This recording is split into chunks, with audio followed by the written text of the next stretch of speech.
एक लंबे अरसे के बाद हमें एक ऐसा सीजन देखने को मिल रहा है जहां पे एल क्लासिको ही एल क्लासिकोस होते जा रहे हैं।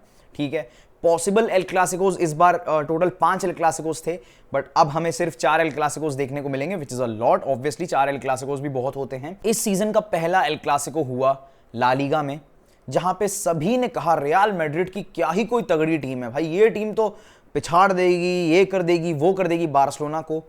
बर्नाबाउ के अंदर बार्सिलोना रियल मैड्रिड को 4-0 के स्कोर लाइन से हरा देती है। उसके बाद सुपर कोपा दे स्पानिया के फाइनल में बार्सिलोना अगेन रियल मैड्रिड को 5-2 के स्कोर लाइन से ह्यूमिलिएट कर लेती है। एंड अब कोपा डेल रे का फाइनल, अनदर कप कंपटीशन का final and another El Clasico. Champions league में भी एल क्लासिको पॉसिबल था अगर रियल मैड्रिड अच्छा खेलती। वो अगर आर्सेनल से जीत जाते तो इस वक्त वो सेमीफाइनल में होते और हमें मोस्ट प्रोबेबली एक El Clasico champions league final देखने को मिलता for the first time in the history of football.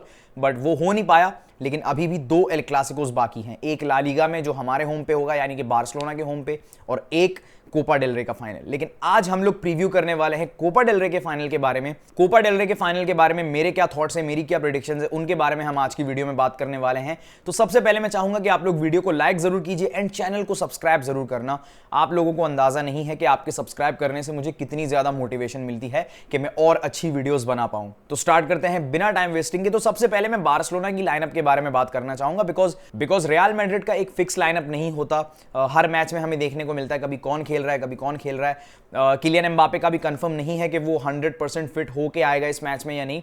इस मैच तक वो फुली फिट होगा या नहीं हमें कुछ नहीं पता, लेकिन मुझे लगता है कि किलियन एम्बापे स्टार्ट करेगा, स्टार्टिंग 11 में वो होगा। लेकिन यहाँ पे मैं बार्सिलोना की लाइनअप के बारे में बात कर लेता हूं। तो अगर मैं फॉर्मेशन की बात करूं तो मुझे लगता है कि बार्सिलोना जिस फॉर्मेशन के साथ खेलती आ रही है इस पूरे सीजन में, वही फॉर्मेशन होगा इस मैच में भी, 4-2-3-1। गोलकीपर की अगर मैं बात करूं तो टर स्टेगन फुली फिट हो चुका है भाई, वो इस मैच के लिए अवेलेबल है। लेकिन टर स्टेगन के ऊपर काफी लोग गुस्सा हैं कि उसने ये करा है वो करा है पिछले सीजन। उस बंदे को टाइम दो, लेकिन अभी नहीं, नेक्स्ट सीजन, बिकॉज अभी सीजन एक बहुत ही ज्यादा इंपॉर्टेंट मोड पे आ चुकी है। एंड यहां पे गोलकीपर चेंज करना एक बहुत बड़ी बेवकूफी होगी और मुझे लगता भी नहीं है कि हांसी फ्लिक गोलकीपर चेंज करेगा।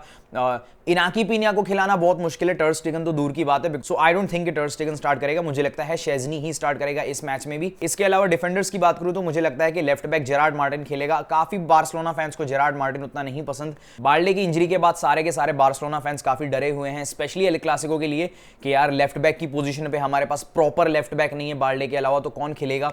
बट मुझे लगता है कि जेरार्ड मार्टिन ही स्टार्ट करेगा एज लेफ्ट बैक, बिकॉज पिछले कुछ गेम्स में उसने अच्छी परफॉर्मेंस दी है। और एरिक गार्सिया भी लेफ्ट बैक खेला है, तो एरिक गार्सिया या जेरार्ड मार्टिन दोनों में से कोई एक लेफ्ट बैक खेल सकता है, बट मुझे लगता है कि Gerard Martin as left back start करेंगे। सेंटर बैक मुझे लगता है कि पाउ कुबार्सी और इनिगो मार्टिनेज की जोड़ी मस्त है, काफी अच्छा डुओ है दोनों का। एंड जो ऑफसाइड ट्रैप है वो इस मैच में भी हमें देखने को मिलेगा, तो मुझे लगता है सेंटर बैक पाउ कुबार्सी और इनिगो मार्टिनेज ही हमें स्टार्टिंग 11 में देखने को मिलेंगे। Right back without a doubt Jules Kounde ही खेलेगा, बिकॉज पिछले गेम में उसे रेस्ट दिया गया बिकॉज ऑफ एल क्लासिको वाला मैच, ताकि वो एल क्लासिको वाले मैच में फुली मेंटली फिट होके आए। इसलिए कुंडे को प्रीवियस मैच में रेस्ट दिया गया ताकि वो इस गेम के लिए फुली फिट होकर आए। तो Jules Kounde as right back. Double pivot पे मुझे लगता है कि फ्रैंकी डियोंग और पेड्री ही स्टार्ट करेंगे, इसमें तो कोई डाउट है ही नहीं। आई डोंट थिंक कि डबल पिवट पे हांसी फ्लिक इतने इंपॉर्टेंट मैच में कोई एक्सपेरिमेंट करेगा गावी को खिला के या किसी और को, तो मुझे लगता है कि पेड्री और फ्रैंकी डियोंग ही डबल पिवट में एज डिफेंसिव मिडफील्डर्स खेलेंगे। देन फिर अटैक लाइन की अगर मैं बात करूं तो मुझे लगता है कि सेंट्रल अटैकिंग मिडफील्डर हमें डैनी ओल्मो देखने को नहीं मिलेगा स्टार्टिंग 11 में। मुझे लगता है कि वो बाद में सब्स्टिट्यूट होकर आएगा। मुझे ये लगता है कि स्टार्टिंग 11 में हमें फर्मिन लोपेस देखने को मिलेगा इस मैच में। एंड लेफ्ट विंगर और right winger we all know Raphinha और लामिन यामाल हमें देखने को मिलेंगे। एंड स्ट्राइकर लेवेंडोस्की इंजर्ड है, तो उसकी इंजरी के चलते फेरान टोरेस हमें देखने को मिलने वाला है इस मैच में। तो बार्सिलोना की पॉसिबल स्टार्टिंग 11 यही होगी, मुझे तो यही लगता है। अगर इसमें से अगर कोई चेंज होगा भी तो आई थिंक एक चेंज मुश्किल से होगा, नहीं तो मुझे लगता है, मुझे 99.9% बिलीव है कि यही स्टार्टिंग 11 होने वाली है। क्या बार्सिलोना बीट कर सकती है रियल मैड्रिड को, और क्या रियल मैड्रिड बीट कर सकती है बार्सिलोना को, और कौन जीतेगा ये मैच? सो वेल, टाइम ही बताएगा कि ये मैच कौन जीतेगा। कल हमें पता चल जाएगा इस वक्त तक, बिकॉज अभी ये वीडियो आप लोग सुबह देख रहे हो, रात को 1 बजे मैच है। लेकिन आई थिंक यार बार्सिलोना इस मेंटालिटी के साथ जाएगी कि हमने इनको 2 बार हराया इस सीजन में, और वो भी ह्यूमिलिएट करके हराया है। आज से पहले कभी भी एक सिंगल सीजन में 9 गोल्स नहीं पड़े थे किसी भी टीम की तरफ से। ये पहली बार हुआ है। और अभी इस मैच में जितने भी गोल्स पड़ेंगे ना, वो एड ऑन्स और एक तरह के बोनसेस होंगे फ्रॉम बार्सिलोना साइड। तो बार्सिलोना तो इस मेंटालिटी के साथ जाएगी जैसे कि उनका मिशन भी है, लामिन यमाल की profile picture on a mission. And dressing room में हमें देखने को मिला कि हांसी फ्लिक ने वो सारा कुछ पोस्टर वगैरह लगवाया है ट्रेबल का, incoming 2025 and then question mark. और कार्लो एंसेलोटी का बुरा वक्त भी चल रहा है, लेकिन चांस रियल मैड्रिड का भी है, उस पर मैं बाद में आऊंगा। बट बार्सिलोना हरा तो सकती है रियल मैड्रिड को, बिकॉज बाल्डे और लेवेंडोस्की की इंजरी के बावजूद फिर भी बार्सिलोना का स्क्वाड इनफ केपेबल है to beat this Madrid side, because वो यही मेंटालिटी के साथ जाएंगे कि यार 2 बार हमने हराया तो तीसरी बार क्यों नहीं हरा सकते, और हमें ट्रेबल जीतना है। एक मोटिवेशन प्लेयर्स के अंदर ये भी होगी। पिछले कुछ सालों में जो बेइज्जती हुई है ना, इस सीजन हमें हिस्ट्री का सबसे बड़ा कमबैक देकर अपने क्लब को फिर दोबारा से उन बुलंदियों पर ले आना है जिन बुलंदियों पे क्लब 2006 से लेकर 2016-17 तक थी। तो ये मोटिवेशन है प्लेयर्स के अंदर, एंड ये कप जीतना बहुत ज्यादा इंपॉर्टेंट है, बिकॉज अगर ये गेम वो हार गए ना तो उनका मोरल डाउन हो जाएगा इंटर मिलान वाले मैच से पहले। हमारे पास एडवांटेज रहेगा अगर हम ये मैच जीत जाते हैं, because Inter Milan just Coppa Italia के सेमीफाइनल से आउट हो चुकी है। एसी मिलान ने 3-0 के स्कोर लाइन से तोड़ के रख दिया है इंटर मिलान को। एंड जैसे कि हम सब कह रहे थे कि इंटर मिलान भी ट्रेबल चेज कर रही है, अब वो ट्रेबल चेज नहीं कर रहे, अब वो सिर्फ सीरिया और चैंपियंस लीग ही जीत सकते हैं इस सीजन, बिकॉज कोपा इटालिया से वो आउट हो चुके हैं। एसी मिलान फाइनल में जा चुकी है, बट स्टिल वो भी प्रॉपर प्लानिंग के साथ आएंगे। लेकिन अगर हम ये कोपा डेल रे जीत जाते हैं तब उन्हें और भी ज्यादा डर लगेगा, बिकॉज मैच है हमारे होम पे और हम एक बड़े स्कोर लाइन से ये मैच जीत सकते हैं चैंपियंस लीग में, जिससे हमें एडवांटेज होगा, ताकि सेकंड लेग में भी हमें मुश्किलात का सामना ना करना पड़े। जैसे डॉर्टमंड वाले मैच में हमने फर्स्ट लेग 4-0 जीता, तभी हम सेकंड लेग हारने के बावजूद भी इतने ज्यादा बेफिक्र थे, इतने ज्यादा कंफर्टेबल थे, बिकॉज फर्स्ट लेग में हमने 4 गोल्स मार रखे थे। तो अगर हम ये मैच जीतते हैं, प्लेयर्स को बहुत कॉन्फिडेंस मिलेगा, मोरल फुली हाई होगा, ठीक है, ट्रेबल की मोटिवेशन अलग होगी, एंड ये विन दोनों ही टीम्स के आने वाले 15 से 20 दिनों का मेंटल हेल्थ डिसाइड कर सकती है। अब बात करते हैं रियल मैड्रिड की कि क्या रियल मैड्रिड जीत सकती है कोपा डेल रे। So the answer is yes, obviously chances तो उनके भी हैं, इवन ज्यादा चांसेस आई थिंक बार्सिलोना के हैं। मुझे लगता है बार्सिलोना जीतेगी, I am with my team. लेकिन मुझे ये लगता है कि रियल मैड्रिड के चांसेस हैं, because if you guys remember in 2011 में भी हम ट्रेबल चेज कर रहे थे। उस सीजन हम चैंपियंस लीग जीते, हम ला लीगा जीते, लेकिन रियल मैड्रिड ने हमारा ट्रेबल रोक के रख दिया। If I am not wrong, Cristiano Ronaldo का एक हेडर आया था फाइनल में, 1-0 वो जीते थे, एंड दे वर हैप्पी कि हमने इनका ट्रेबल रोक दिया। अगर पेप गार्डियोला उस सीजन ट्रेबल जीत जाता ना, तो वो हिस्ट्री का वाहिद मैनेजर होता जो एक ही क्लब के साथ 2 बार ट्रेबल जीत चुका है। तो ऐसा हो नहीं पाया। उसके बाद 2014 में एक बार फिर रियल मैड्रिड हमें फाइनल में मिली। गैरेथ बेल का वो गोल, यार वो याद मत दिलाओ, बहुत दिल दुखता है आज भी, ठीक है। वो मैच रियल मैड्रिड जीती एंड कोपा डेल रे जीते थे वो उस सीजन वो चैंपियंस लीग भी जीते। ला लीगा मेरे ख्याल में एटलेटिको मैड्रिड जीती थी उस सीजन। वो सीजन हमारा ट्रॉफीलेस गया, उससे अगले सीजन हमने ट्रेबल जीता। तो मतलब पिछले 15 सालों में रियल मैड्रिड और बार्सिलोना तीसरी बार कोपा डेल रे के फाइनल में मिल रही है। लास्ट 2 बार रियल मैड्रिड जीती थी, एंड इस बार बार्सिलोना के चांसेस ज्यादा हैं, बट रियल मैड्रिड इस मोटिवेशन के साथ जाएगी कि हमने इनको पहले भी हराया, इस बार भी हरा सकते हैं। एंड देखो, ला लीगा टाइटल रेस अभी तक तो चल रहा है, ठीक है, वो डिसाइड नहीं हुआ कि ला लीगा कौन जीतेगा, लेकिन रियल मैड्रिड दिल ही दिल में जानती है कि हम अपने सारे मैचेस जीत भी जाएं, एल क्लासिको वाला गेम भी जीत जाएं, तब भी 1 पॉइंट की लीड से बार्सिलोना जीत जाएगी La Liga. Because Real Madrid knows के बार्सिलोना अपनी जी जान लगा देगी ला लीगा जीतने के लिए।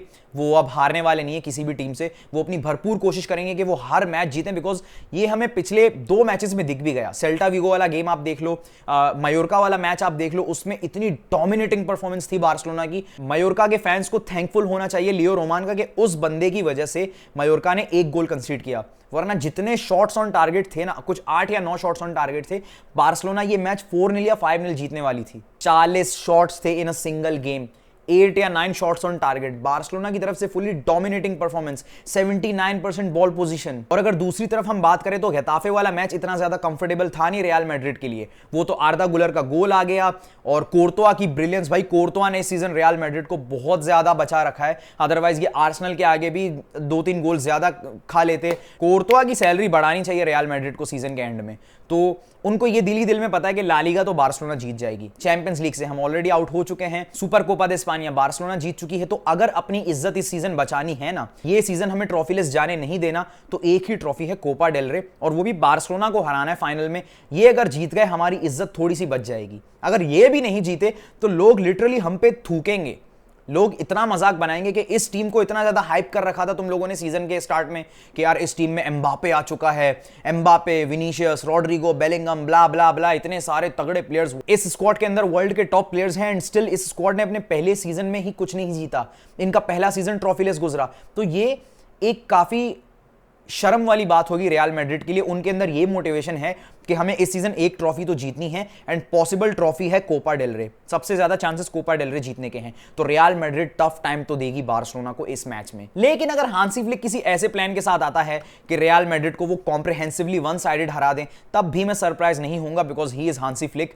इस बंदे ने जो सीजन के स्टार्ट में किया ना, बायर्न म्यूनिख को 4-1 हराना, फिर रियल मैड्रिड को 4-0, फिर रियल मैड्रिड को सुपर कोपा दे स्पानिया के फाइनल में 5-2 हराना, मैं अब भरोसा करता हूं कि ये बंदा एक बार फिर अपने टैक्टिक्स से कॉम्प्रिहेंसिवली जिता सकता है बार्सिलोना को। बूस्टअप हो जाएगा बार्सिलोना का कॉन्फिडेंस कि भाई अब हमने कोपा डेल रे जीत लिया है, बस 2 ट्रॉफीज और जीतनी है, देन हम हिस्ट्री के वो पहले क्लब होंगे जिन्होंने 3 दफा ट्रेबल जीता है। Mark कसाडो, Balde, Lewandowski, 3 main players हमारे इंजर्ड हैं, फिर भी बार्सिलोना फैंस को ट्रस्ट है कि भाई ये टीम रिजल्ट अच्छा निकाल के दे सकती है। एंड अगर आप मुझसे पूछोगे, सो आई पर्सनली थिंक कि बार्सिलोना ये मैच रियल मैड्रिड से जीतकर कोपा डेल रे अपने नाम करेगी। This is my prediction, and I just hope कि ये प्रेडिक्शन सही हो जाए। और मैं दुआ करता हूं, आप सब भी दुआ कीजिएगा कि बार्सिलोना कल कोपा डेल रे की ट्रॉफी उठाए। इसके अलावा रियल मैड्रिड ने ये केस फाइल किया कि ये जो रेफरी कल रेफरिंग करने वाला है इस मैच में, इस बंदे को हटाओ यार। भाई ये क्या तरीका है यार? मैं यहाँ पे कंट्रोवर्सी क्रिएट नहीं करना चाहता, मैं ऐसी बातें नहीं करना चाहता जिससे कोई मैड्रिड फैन ऑफेंड हो जाए या कुछ, लेकिन यार ये जो हरकत की है ना रियल मैड्रिड ने, पहले वो बैलन डोर वाला कि हम बैलन डोर बॉयकॉट करेंगे, हमारे बंदे को क्यों नहीं मिला, एक तो ये बहुत ही गिरी हुई हरकत की रियल मैड्रिड ने, एंड ये कंटिन्यूसली दूसरी गिरी हुई हरकत की है। मुझे रियल मैड्रिड जैसे बड़े क्लब से ये एक्सपेक्टेशंस नहीं थी कि वो इस तरह की हरकतें करने लगेंगे, एंड अभी तक 1 साल पूरा नहीं हुआ, एंड ये उनकी दूसरी ऐसी हरकत है कि सारे के सारे फुटबॉल फैंस इस वक्त हैरान है कि यार ये क्या कर रहे हैं ये लोग। एंड जिस तरह रेफरी ने बोला कि उसकी फैमिली पे ऐसी बातें की जाती हैं, उसके बच्चे को स्कूल में क्या क्या बोला जा रहा है उसके बारे में, so this is absolutely wrong. काफी क्लब्स के फैंस ऐसे ही होते हैं, अगर उनके सपोर्ट में डिसीजंस नहीं जाते ना, उनको लगता है ये रेफरी बिकाऊ है। अबे तुम्हारे प्लेयर्स ने अगर पिच पे हगा है तो इसका ये मतलब थोड़ी है कि रेफरी बिकाऊ है यार। पहले अपने प्लेयर्स के ऊपर उंगली उठाओ, लेकिन नहीं, उंगली उठाना रेफरी के ऊपर, अपनी हार एक्सेप्ट नहीं करनी। लेकिन खैर स्पेनिश फुटबॉल फेडरेशन ने ये ऑफिशियल अनाउंसमेंट कर दी है कि रेफरी तो भाई यही होगा कल के गेम में, आपको आना है तो खेलो, आपको नहीं आना तो मत आओ, बार्सिलोना को हम विनर डिक्लेयर कर देंगे। And hats off to Spanish football federation की, उन्होंने हिम्मत दिखाई, उन्होंने ये नहीं बोला कि यार अच्छा ठीक है आप कहते हो तो हम रेफरी चेंज कर लेते हैं, ऐसा कुछ नहीं किया उन्होंने कहा भाई रेफरी तो यही होगा, आपको खेलना है तो आप आके खेलो। मेरा ये सवाल है सारे के सारे फुटबॉल फैंस से, नो मैटर व्हाट, तुम एक बार्सिलोना फैन हो, तुम एक लिवरपूल फैन हो, तुम एक मैन सिटी फैन हो, तुम एक मैन यूनाइटेड फैन हो, अगर एफए कप के सेमीफाइनल या फाइनल में ऐसा कुछ होता, क्या इंग्लिश फुटबॉल फेडरेशन फाइन नहीं लगाती उस टीम पे? इवन अगर रियल मैड्रिड की जगह बार्सिलोना ऐसा करती, तो क्या स्पेनिश फुटबॉल फेडरेशन बार्सिलोना के ऊपर फाइन नहीं लगाती? अब खैर क्या होता है कल के मैच में ये तो कल ही पता चलेगा, कल कौन जीतेगा, बिकॉज एल क्लासिको जब भी होता है ना, जितने भी फुटबॉल मैचेस हों उस दिन, उन फुटबॉल मैचेस पे किसी भी फुटबॉल फैन का ध्यान जाता ही नहीं है, बिकॉज एल क्लासिको एक ऐसा गेम है जिसका वेट सिर्फ बार्सिलोना और रियल मैड्रिड फैंस नहीं, बल्कि पूरा का पूरा फुटबॉलिंग वर्ल्ड करता है। एंड आप लोगों के क्या थॉट्स हैं मुझे कमेंट सेक्शन में जरूर बताना, एंड वीडियो को लाइक जरूर करना, एंड चैनल को सब्सक्राइब जरूर करना। मैं मिलूंगा नेक्स्ट टाइम कल सीधा मैच के रिव्यू के साथ, तब तक के लिए गुड बाय।